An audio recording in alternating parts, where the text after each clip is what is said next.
There are some artists in the world of jazz that influence almost everyone playing the music. Gerry Mulligan is one of these rare musicians. Known as a baritone saxophonist and composer, Mulligan is also an innovator in many areas of jazz. The directions of his musical road transcend current or past styles. He is a modernist who is also very much part of the tradition of jazz, and he continues to further that tradition. Mulligan was born in New York in 1927, but gained his earliest experiences in Philadelphia, where he wrote his first arrangements while still in junior high school. He was a teenager when he wrote a hit record, Disc Jockey Jump, for drummer Gene Krupa's band. He continued to play and write for the Elliott Lawrence and Claude Thornhill bands. It was the sound and style of the Claude Thornhill ensemble that led him to participate in the Miles Davis Nonet. Gerry played baritone saxophone and wrote several arrangements for the band, now cited as one of the most important ensembles in the modern jazz era of the 40s. Mulligan moved to California in 1952, and while still writing big band scores, primarily for Stan Kenton, he created a quartet which featured himself and Chet Baker on trumpet. He wanted the players to have more harmonic freedom to improvise, so he did not include a piano in the lineup. It was an innovation that influenced jazz combos worldwide, and Mulligan became a major star. He led other small ensembles in the 50s and even appeared in films, notably The Subterraneans and I Want to Live. Back in New York in 1960, he was encouraged to put together a new big band. Like his small groups, Mulligan's 13-piece concert jazz band displayed the excitement of a large group with the space and freedom of the small one. It has joined the ranks as one of the greatest big bands of all time. Mulligan has since toured all over the world with large and small groups and concerts and jazz festivals. In addition, he now appears with symphony orchestras as a soloist and composer. In the following presentation, he shares his world of music with us, a world rich in swing, beauty, and great humor. He was already a legend in the 50s. He continues to point the way for jazz in the future. Ladies and gentlemen, Gerry Mulligan.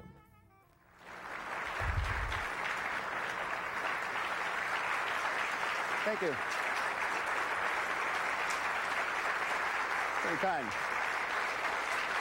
Thank you. Thank you. That was very nice. Speaking to a general audience, in other words, like some of you are music students, some of you may be students who are not majoring in music, and I see a few faces out there that may be a little bit out of school. You know who you are.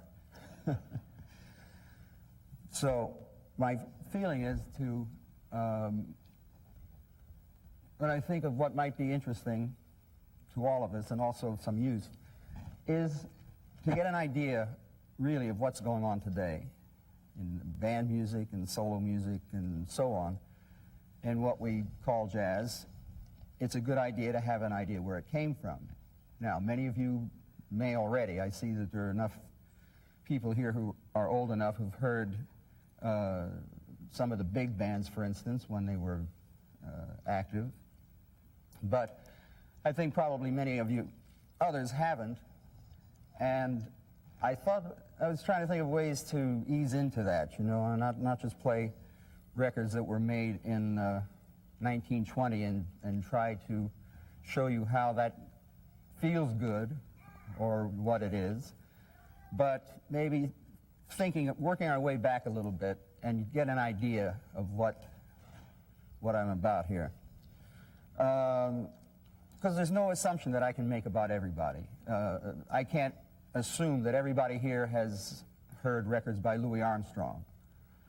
In Louis's case, it'd be pretty hard to miss hearing him at some point, but even having heard him, you may not have an idea of what he meant in the evolution of jazz. But there are a lot of other people that I'm sure that most of you heard Charlie Parker. I'm not so sure that you've all heard Lester Young, or Coleman Hawkins, or Jack Teagarden, or Bix Beiderbecke. Now, these are all people that were, in one way or another, influential at their period in jazz. Some more than others. In Louis's case, it was crucial to everything that happened later Because jazz is an ensemble art first. It started as an ensemble art, and its beginnings were based on the band music of post-Civil War times. The instrumentation of the small post-Civil War band, the street band, or the military band, was roughly similar to what came to be used in the dance halls and cafes in New Orleans, for instance. So, as we get into the period of records, because this is where our real understanding of jazz begins. Jazz is an ensemble art and it's a solo art, but it's also a spontaneous art. And being that, the only way that it survived to this day in ways that we can understand and recognize is because of the phonograph record. Now, that's a whole other thing, because the phonograph record is a mixed blessing. But in this instance, to be able to hear the work of Louis Armstrong in 1925 playing with King Oliver's band, or any of the bands that were active then, it gives us a very good idea of what was going on at that period, and we can sort of extrapolate from there back to the turn of the century and have some sort of an idea of what was going on. In a way, maybe the first thing to try to do to understand that music is to imagine a world without Walkmans, a world without Muzak, no music in the supermarket, if there was a supermarket, and no elevator music. In other words, music in our time is ubiquitous. You can't get away from it. There's too much of it. This tends to make all music meaningless because there's too much, you know, but before the proliferation of the mechanical means of reproduction and you could walk around in your own private world with earphones, music was something you had to go out of your way for. Music was something that only existed in its live form. I mean, we have a word for it now. You know, you go to say, it always breaks me up. Because I heard, have somebody in concert live. And I say, in what other shape would you present them?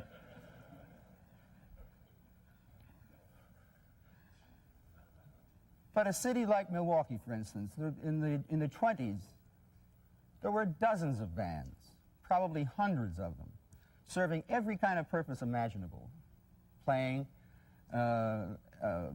whatever occasions arose, you know, and then you get stratified. I mean, the big bands on top that were available for the dances or played the hotels. Some of them would be very, very good. Now imagine that all over the country, these bands existed. There were thousands and thousands, tens of thousands of musicians working all over the country, playing music that people went to hear. That was music. As a consequence, there was endless variety. There was, because there were so many people involved, people who were constantly striving to improve the quality of what they were doing. Well, that's hard to imagine. You know, a city like New York had hundreds on hundreds of theaters. Every neighborhood had a vaudeville theater. And the money that was made in the music business was made in publishing by selling sheet music. And you sell sheet music, that implies people can play it. So people would go and buy the sheet music, take it home and play it on their piano. See, all of that seems kind of strange to us now, you know. Like now we should have a device we can go, we buy a little plastic disc and we take it home and we play it on a machine. It does it for us. We become passive. Our involvement with music is passive.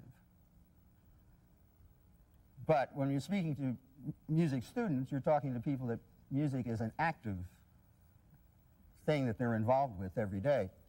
I'm sure that everybody here has heard the Count Basie Band. It's one of the bands that's still active and playing some of the material that, but the main thing is that the feeling of the band has survived and is still functioning. But having the idea of the sound of the Count Basie Band, you have an idea what it sounds like. I'd like to play a track here that's from the Smithsonian collection of the band that came from. The Count Basie band didn't just happen overnight. It didn't just sound the way it sounded. It took a long time to evolve. Benny Moten was the band, one of the bands in Kansas City. Kansas City was one of those towns that you know, all of the towns were kind of closed in on themselves. And styles evolved that were particular to that time and place. And this had always been kind of the problem for the bands. And this is why the arranger became so important, was how to combine the function of soloing with the ensemble functions and make it interesting and keep interesting things going. And in Kansas City, they evolved a style that was much more freewheeling than in most places. A lot of the materials that the ensemble was playing were made up on the spot, what they call head arrangements. And as they played it, you know, it became kind of codified. You know you're going to do this here, and the arrangement would evolve, and then they would do it the same way. But the reason for doing that was that it was a setting for the soloists.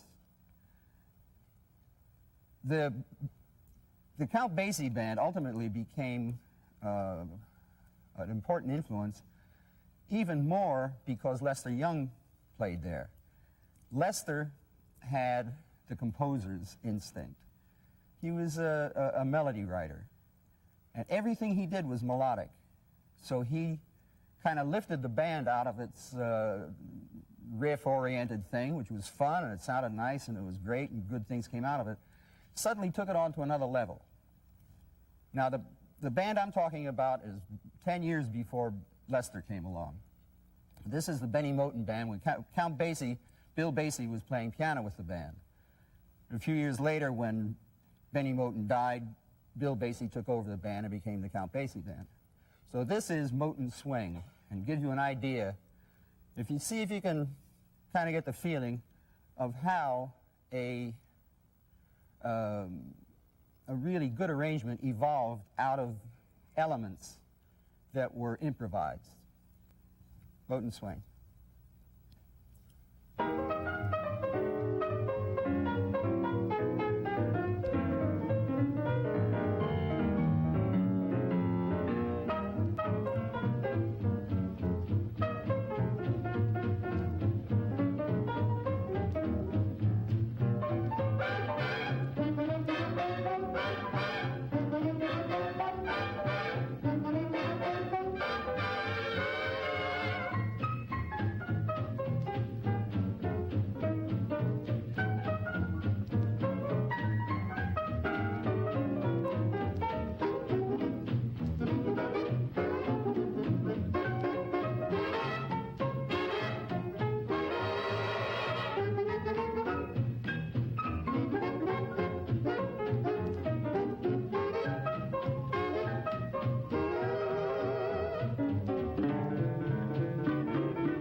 There's something to keep in mind with the recordings from different periods. You know, the recording techniques kept changing. And places in there where the piano was way forward, you know. But this was functional music. It evolved because this was a dance band, and they played for dancing every night, and the band only knew it was a success if the people got out and danced. But the thing that was happening almost simultaneously was that musicians were going into studios and making records of things that weren't for dancing. You know, but based on the forms that came out of this. This was a very sophisticated sounding ensemble for a jazz band by the late 20s, because the sound that we think of before that was the much looser, rougher thing that we think of the New Orleans band with the trumpet leads or cornet lead, clarinet playing obligato, and trombone playing a second harmony line, or tailgate as they like to do also. But the thing that strikes me about this more than anything is how expressive it is. And with simple materials, I think that there's a lesson to be learned from that in writing for today's bands.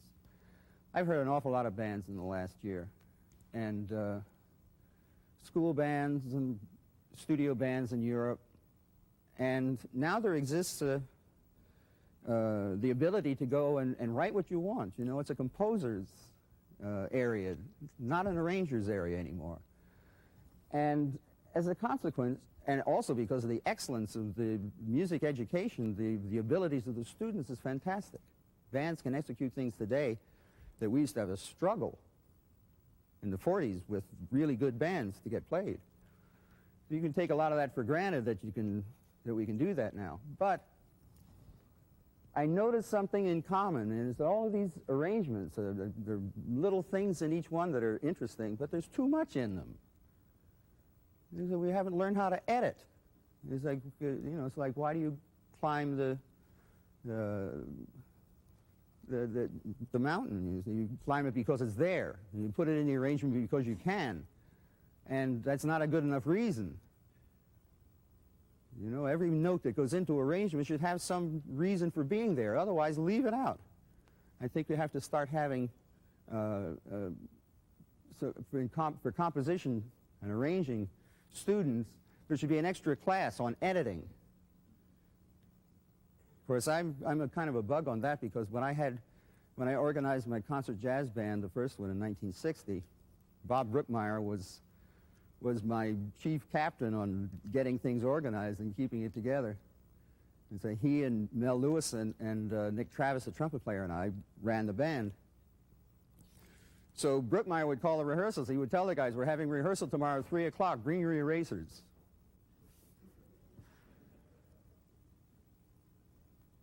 Bring your erasers?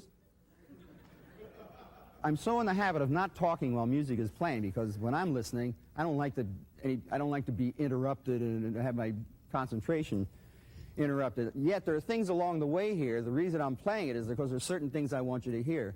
There was one thing in there that I wanted all you saxophone players to hear. Under the trumpet solo, it was a wonderful trumpet solo by, I think that's Hot Lips Page on that. And he was such an expressive player. He was initially influenced by Louis Armstrong, but he'd kind of gone off on his own here and evolved into a very original player. And it was a lovely solo he played. But underneath, the four saxophones are playing an accompaniment. It's the thing I love more than any other kind of accompaniment. Is the four saxophones are playing these nice, simple chords. They just kind of moan, whoa, you know, and it's great. It's like such a cushion to play on the top of a thing like that. And there's a particular sound. I'm not sure that today's players can do it, because everybody plays so loud. You know, it's great to be able to play loud, but man, you got to learn how to play soft, too. This is the trick. It's easy to play loud. It's also easy to make it sound like it's swinging playing loud. It's a little more of a challenge to play soft and make it swing, so there's boiling underneath, so that there's vitality in it. And if it hasn't got rhythmic vitality, forget it. There's no point in doing it. Or call it something else.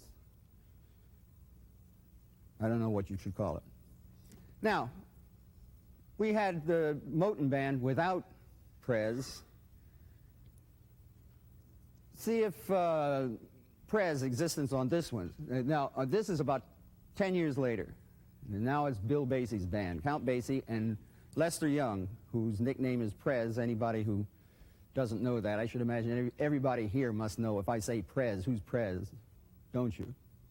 Anybody here doesn't know who Prez is? Good, no hands.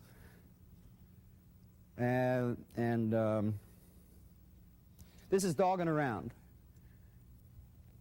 And Prez is really on his metal here. You remember there was a tune that came to be called Lester Leaps In later on. Well, in this one, Lester leaps in.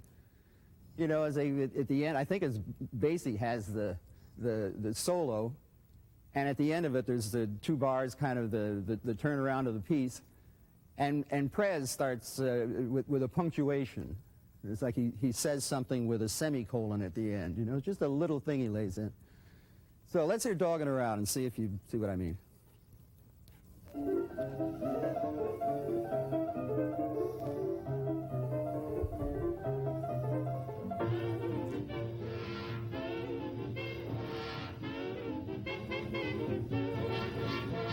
They love with the hats and the growl.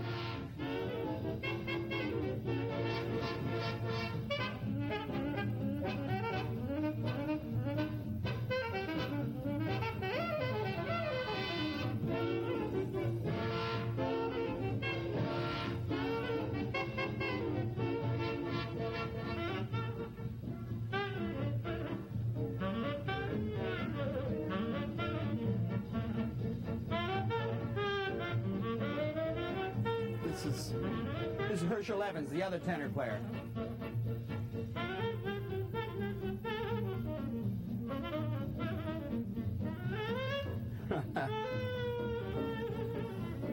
It's much more in a Coleman Hawkins bag. Good player. Buck Clayton. Saxes.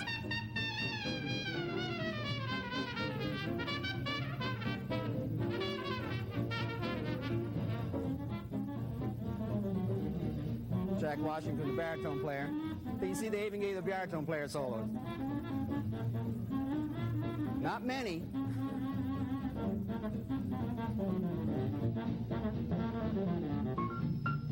Count.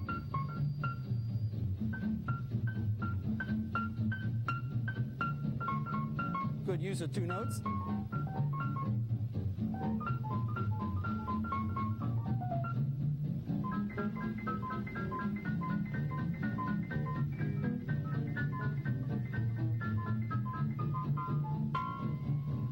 Little time devices, and then it just keeps moving right along.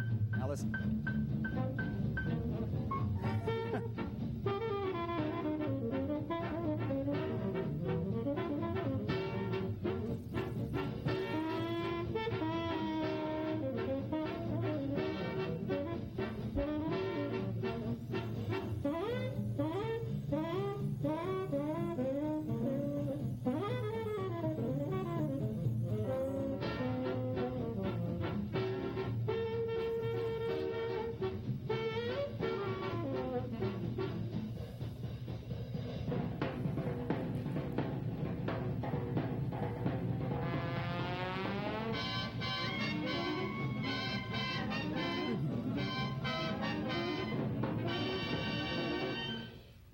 Now that last chorus, after the drum break, when they were on the job, I promise you, it didn't end that abruptly.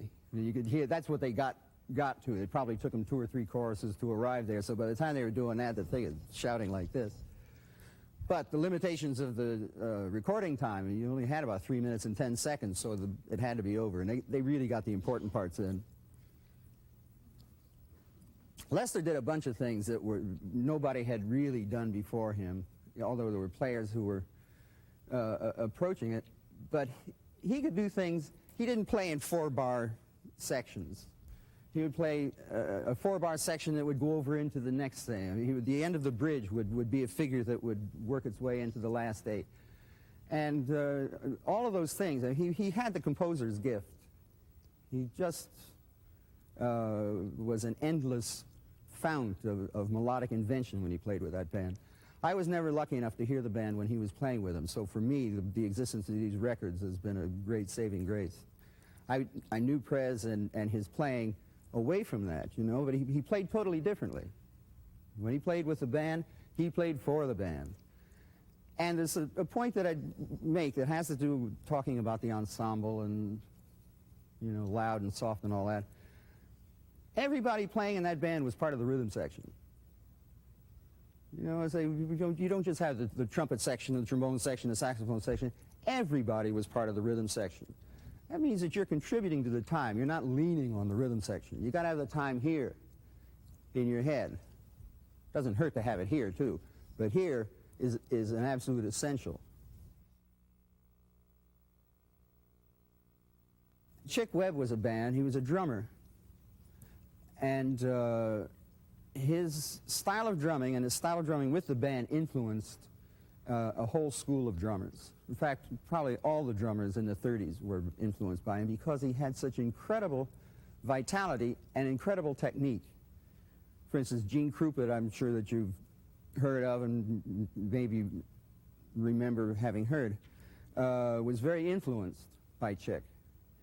Buddy Rich, the style that they played, the style of solo they played was invented more than from anyone else by Chick Webb. Had tremendous technique, which is the first prerequisite to being able to play those exciting solos. But a drum solo is not just banging a bunch of drums and making a noise, and like you know, if you get louder and louder, that's a climax, and when you know the people applaud, and then that's the end of it. No, there was form to it, and the kinds of solos that Chick played. If you ever heard Buddy's, then you know there was a man who constructed a solo that had such incredible form to it. He knew exactly how to make a thing build, and combining the elements that were mechanical with the elements that were inspirational. And he could build these things up to incredible climaxes.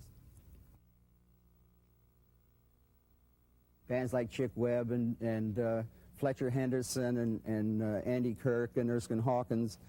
And the interesting thing about those, just naming those four bands, each one of those bands sounded altogether different from each other. See, so that's what I'm trying to get across, and the variety of music and the varieties of ways of using simple materials, because we are talking about what was a simple instrumentation that came out of the band. And but don't forget, what we're dealing with mainly is a band. It was some of us later. It was in the 40s that we really got into it. But the writers in the 30s were leading up to it. We started using the band as an orchestra. Duke Ellington is probably more responsible for that than anybody else, using the colorations of the available instruments in the band in ways that broke away from the kinds of formal restrictions from the band, the marching band. In this music that I played for you, it was pretty much sectional, and they used that a lot, playing one section off against the other. And by doing that, you get motion. One section contrapuntally pushing the other section and so on. Ellington broke through that. He started writing cross-sectionally. He started using all kinds of different timbres inside the group by different combinations, a clarinet, a harmony-muted trumpet, or rather, no, he didn't use harmonies. They used a plunger, tight plunger, and tight plunger on a trombone. It's a very eerie sound, and one that became characteristic of Ellington. In the 40s, some of the bands I was connected with, for instance, the Thornhill band especially, that was Claude Thornhill's idea, to use the dance band orchestrally. And he came up with a totally different sound, and later on, he added French horns and all kinds of stuff, but he didn't need that. The band initially sounded like Claude Thornhill without the French horns, because it's a conception. He wanted it to sound orchestral, and it did. It's in the writing. You know what I'm going to do? One thing, Ellington's C-Jam Blues. This, in its way, it's one of the most interesting, I shouldn't even say interesting, most fun for me, of what's basically a simple piece. It's based on a 12-bar blues with a 4-bar break into each chorus. And each one of these soloists plays in a way that sounds like part of the composition. And the colorations change around him to enhance his particular sound. The sound behind Tricky Sam Nanton, for instance, with a plunger is one thing. And the sound behind Ray Nance on violin is something else. The colors match the mood of the soloist.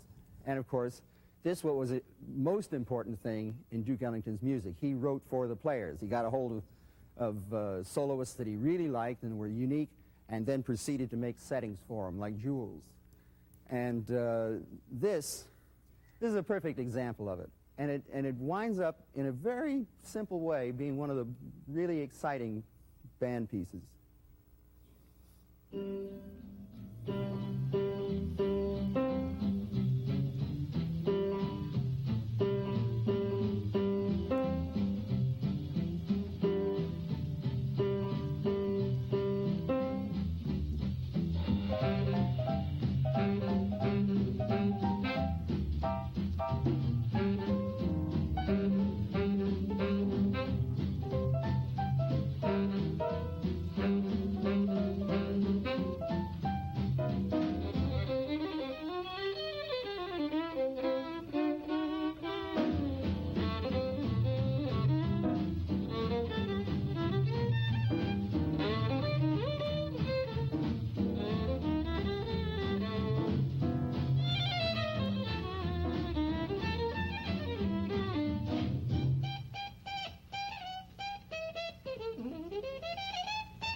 Blanton played with Ellington's rhythm section, it suddenly changed the relationship of the bass to the whole band and the importance of the bass line.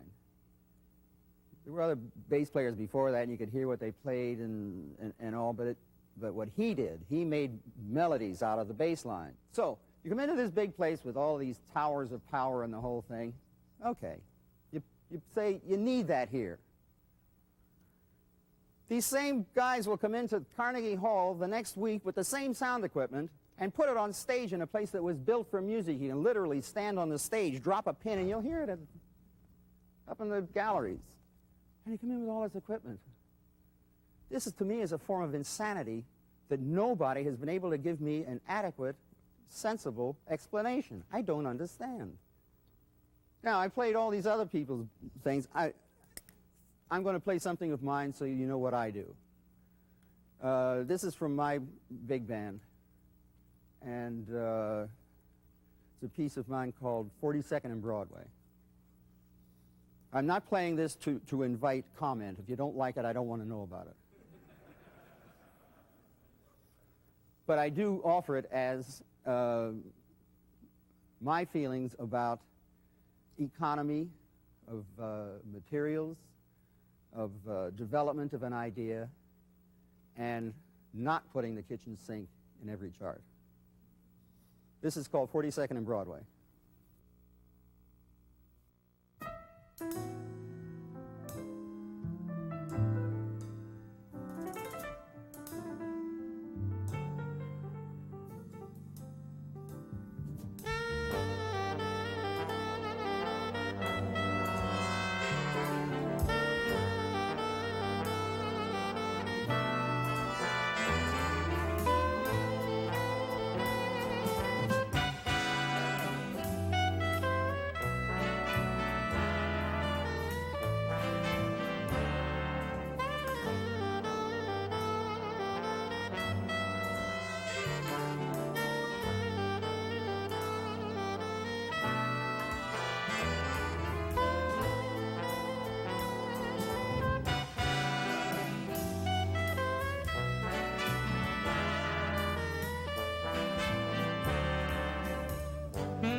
Thank you.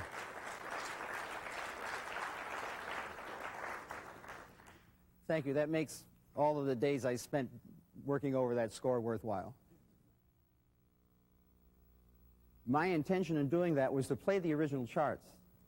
I didn't want to rewrite them. I could have done. But it really was a case of revisiting the charts themselves. The idea of that band started out as a rehearsal band. Well, we didn't even think of it really as that. We started out to play the stuff. We didn't know what we were doing.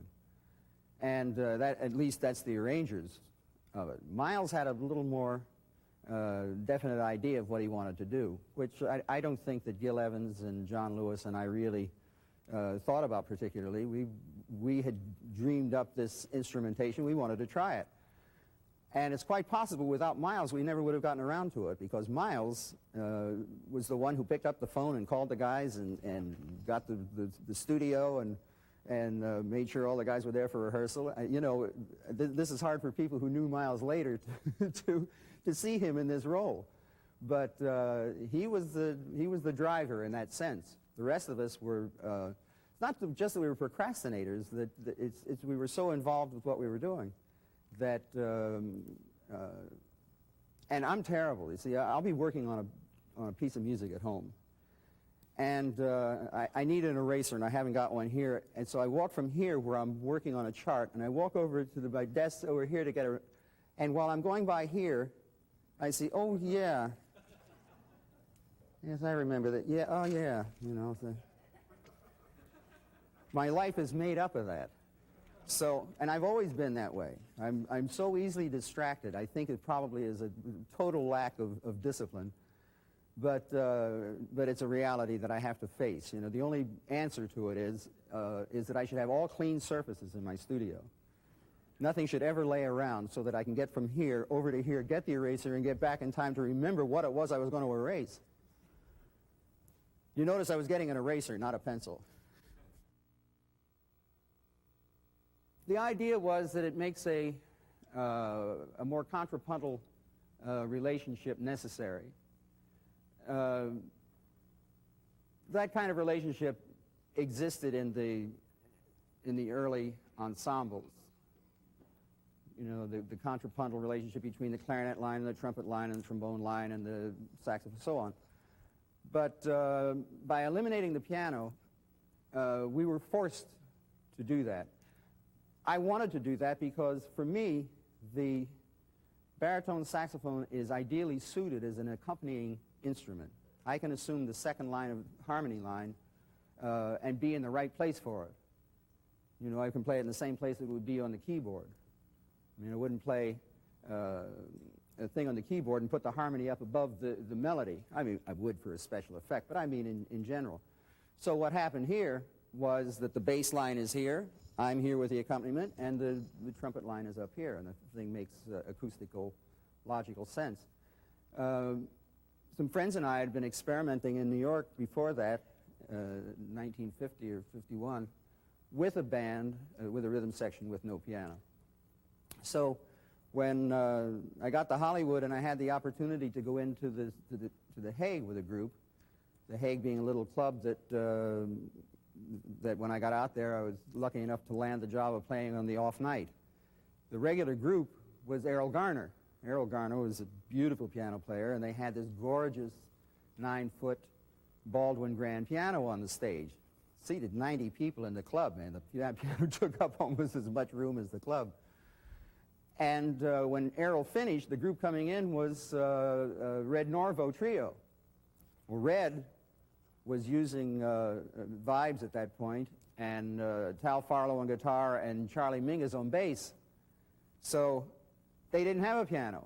Well, so the club owner said, well, I got no room up here for a grand piano with the vibes. I'll get a little, one of those 66-key spinets and put it up here. I said, no, you won't. And so I put into practice what I had started to figure out in New York when we were messing about without the piano, and tried various things, instrumentations. First instrumentations, obviously we tried the guitar and have guitar, bass, and baritone, and different ways of putting it together. But I'd heard Chet Baker play at jam sessions. We used to run into each other occasionally at jam sessions out in the valley and down Central Avenue. And I heard Chico Hamilton playing with Charlie Barnett's small band. Because Charlie at that time didn't have a big band anymore, but he was playing a club on Hollywood Boulevard with 7 pieces, I think. And so I decided to try to put it together, you know, because I realized that I could work closely with Chet, and Chico had a kind of unique approach that made it make sense. And it wasn't just going into a rhythm, into a jam session, going ding da da ding da da ding da da ding da da ding, you know, which would, especially without the piano. When you've got so few elements in the rhythm, it all better be interesting, and it all better add something to the arrangement. And Chico had that. He had a sense of arranging.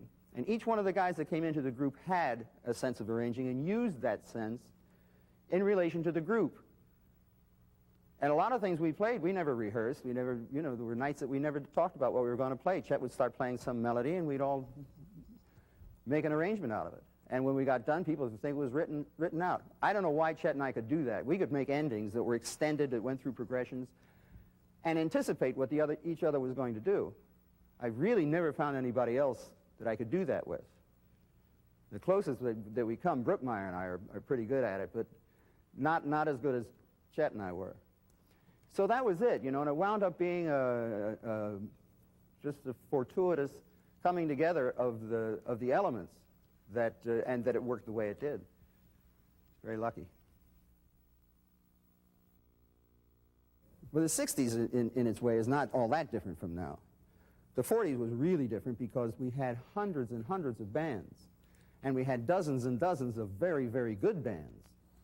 Hard for us to realize now. When I was a kid and first showed up in New York, I used to spend my days going up and down Broadway to the various rehearsal studios. Man, I could hear Charlie Barnett's band rehearsing here, and go across the street, and I could catch this band, and Claude is over here, and Duke is down here.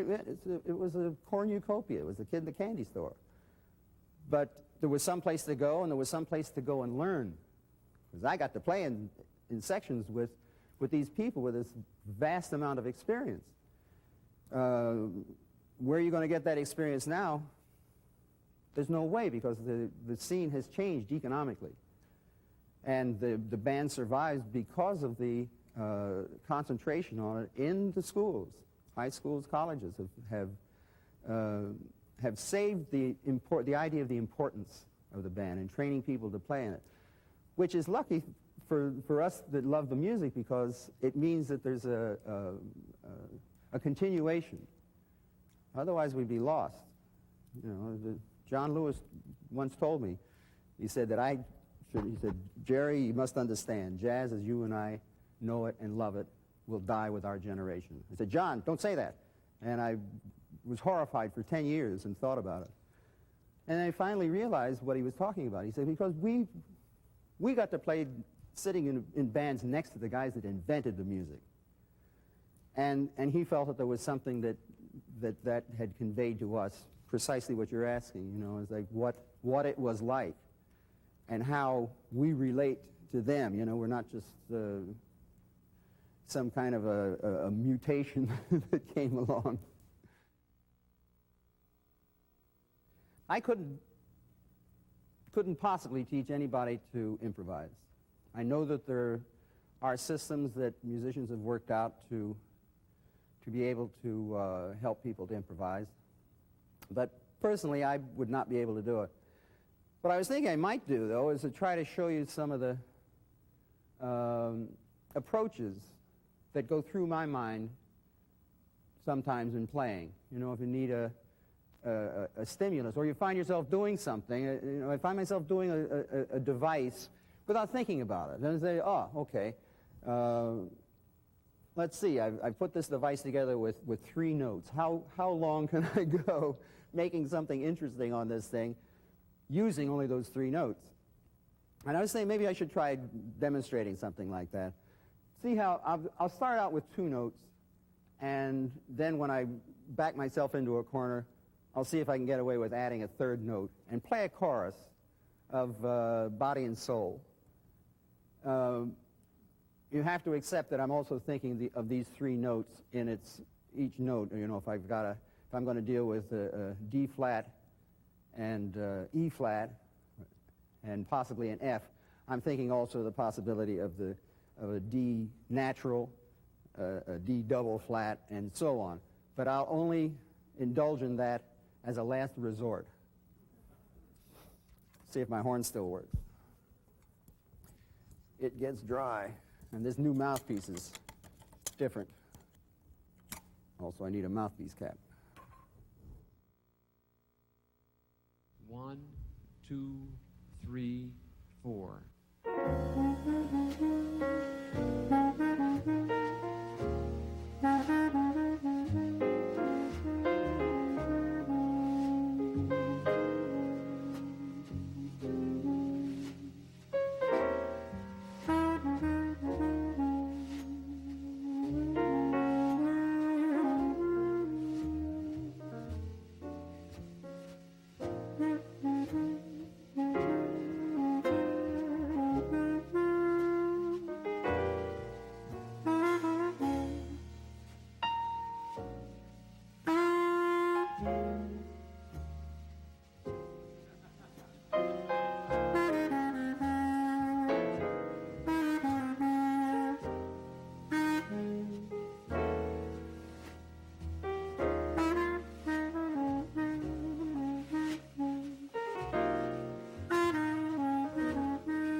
I'll do based on chords.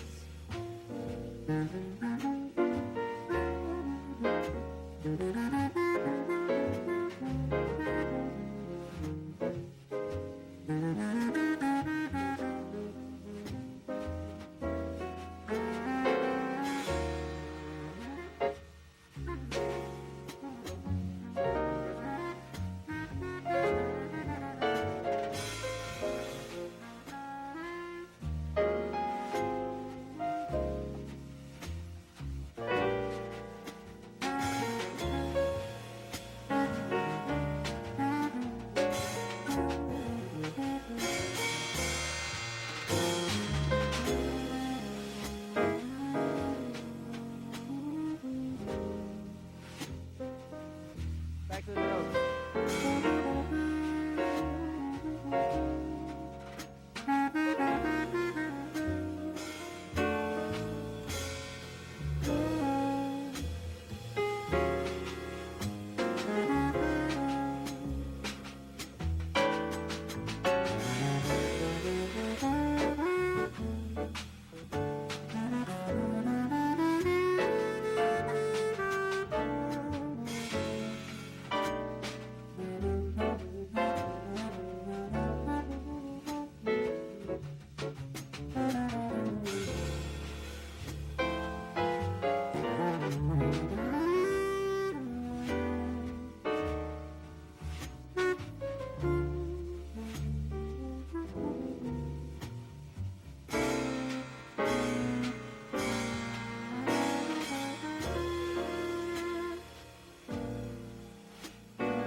Now,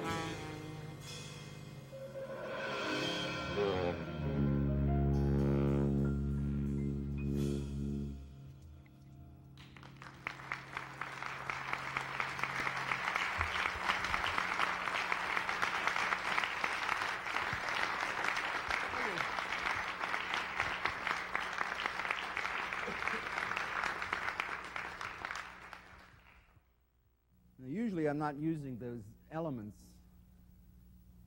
so consciously. I thought I would try doing that to see how far inside my own limitations, which is fun to do in a solo, you know, set limitations and see how far you can push it before you have to move away from them. What you wind up having to do is start with the music, and you get your friends together, and you put a band together. And do it first to learn what you can about the music and what you're playing, and try to evolve things, learn from what's gone before. A good trick is always to try to find guys that play better than you do. That way you learn. If you always play with guys that you're the best one, you don't learn anything. So the learning process of playing together, it takes some organizing and some enthusiasm, and spending time outside of your normal pursuits. If you're in school, making time for it. After you get a band together, then you start thinking, well, where can we work? And maybe you'll be lucky enough to find places that you can put it.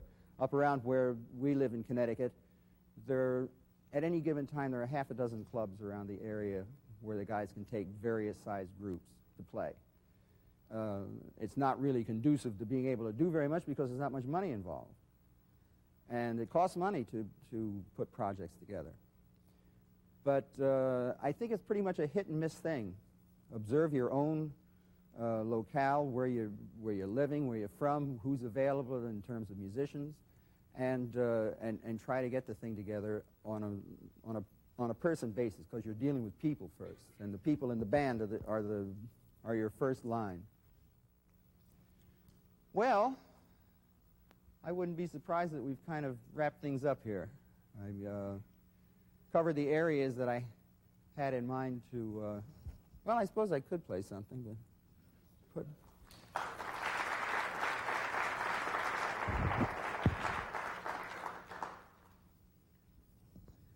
there's another tune in here I always kind of enjoyed playing on.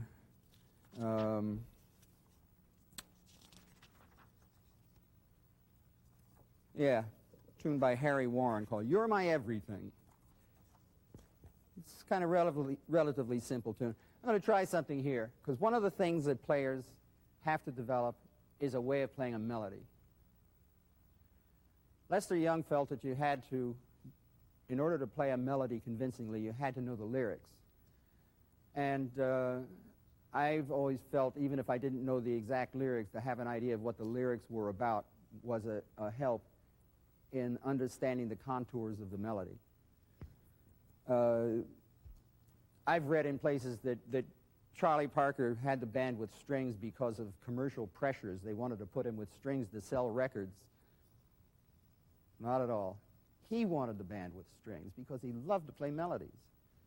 And he loved the idea of these cushion accompaniments that felt good to play on top of. And also, it turned out to be some of his most vital recordings, simply because he was certainly in relation to American songs, because of the way he played the things. That gives you another insight into the songs themselves. But he didn't do it as a commercial venture at all. It was done because he wanted to play in that context. Louis Armstrong was a great melodicist. He also approached it like a song. If he was playing a melody, he'd turn around and sing it, and he would probably phrase it just about the same way that he just played it on cornet. So I'm going to try this. Well, I'll try without further comment about the tune. "You're My Everything" it's not a great melody. It's a good melody. It's nice, it's pleasant. And it's got a kind of a deceptive simplicity. Sounds like a very simple song. It's not quite as simple as it first appears. which I'll probably make eminently obvious by mistakes that I'll make along the way. You're my everything. I'm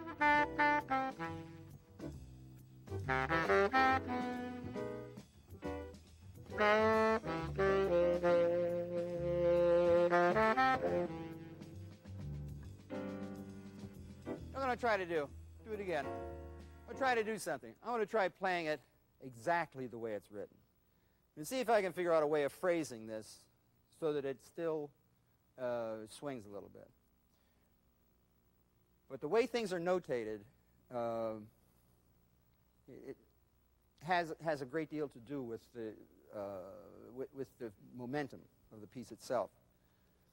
And I immediately start paraphrasing. I immediately start doing it in a way, if I was singing, I would say, "You're my everything. You're my everything." I'm saying it for the words. That's not the way it's written. So this time I'm going to try it just the way they wrote the melody here.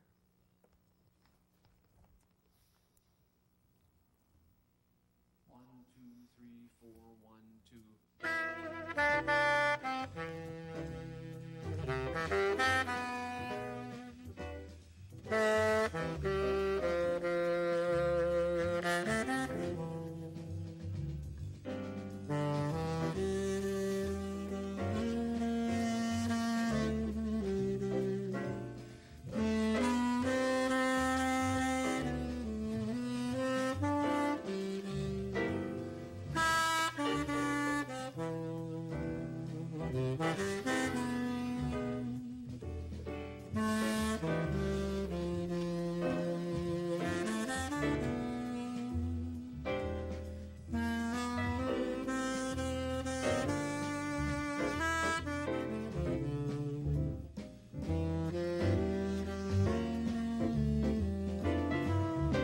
Now paraphrase.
enough.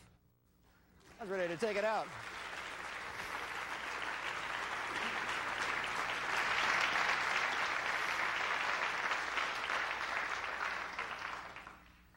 So the title of that song is You're Nearly My Everything.